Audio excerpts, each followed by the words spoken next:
Bonjour, je suis Mathieu Kilmayer, ingénieur régional Arvalis dans le sud-ouest de la France et je vais vous présenter les résultats variétés blé dur conduits en agriculture biologique cette année.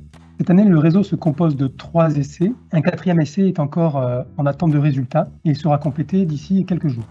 Sur les 3 essais du réseau, 2 essais sont dans l'Aude, un essai dans le 04 et les rendements varient de 23 quintaux à 34 quintaux.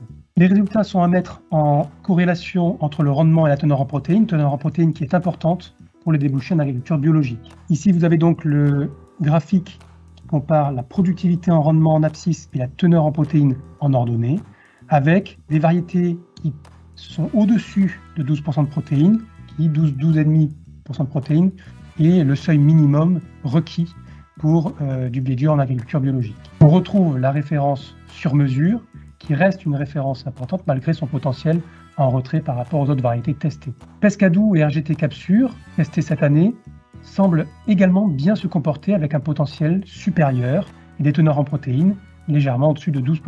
Les autres variétés cette année se comportent moins bien en teneur en protéines, comme les variétés productives, envergure, RGT Voilure, qui habituellement elles sont positionnées aussi bas en teneur en protéines. C'est un petit peu plus décevant pour les variétés comme Casteldou et Atout Dur, qui réalisent certes un bon rendement cette année, mais ont des teneurs en protéines qui chutent par rapport à leur positionnement habituel.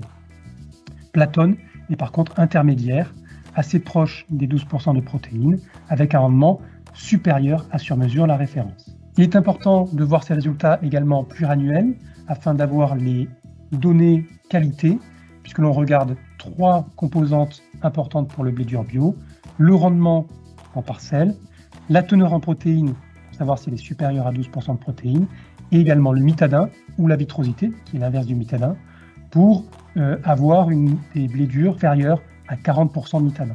Les résultats sont présentés ici sur 11 essais blé durs conduits en 2019, 2020 et 2021, sur lesquels nous avons les résultats qualité, et notamment mitadin, représentés ici sous forme de vitrosité, avec de la même façon le rendement en abscisse, les teneurs en protéines en ordonnée. Les couleurs et la grosseur des ronds représentant chaque variété correspond à la vitrosité. On retrouve le positionnement de variétés très productives comme envergure, qui sont trop productives et diluent très fortement en protéines en pluriannuel et ont des vitrosités qui sont très dégradées. Comme RGT Voilure, Casteldou, qui avec les résultats de l'année dernière, chute également en termes de protéines et donc moins intéressante en conduite en agriculture biologique. Sur mesure, toujours la référence, au-dessus des 12% de protéines avec un rendement inférieur à l'ensemble des autres variétés. RGT Vanure, testé cette année, a des productivités semblables à sur mesure et des teneurs en protéines quasiment à 1 point de différence par rapport à sur mesure.